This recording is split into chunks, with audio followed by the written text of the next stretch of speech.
நிற்பதும் நடப்பதும் நின் செயலாலே, நிற்பதும் நடப்பதும் நின் செயலாலே,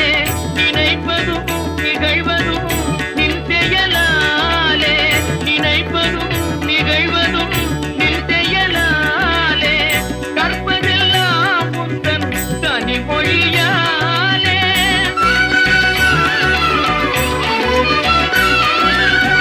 கற்பதெல்லாம் உந்தன் கனிமொழியாலே, காண்பதெல்லாம் உந்தன் கண்விழியாலே, காண்பதெல்லாம் உந்தன் கண்விழியாலே, கற்பனை என்றாலும் கற்சிலை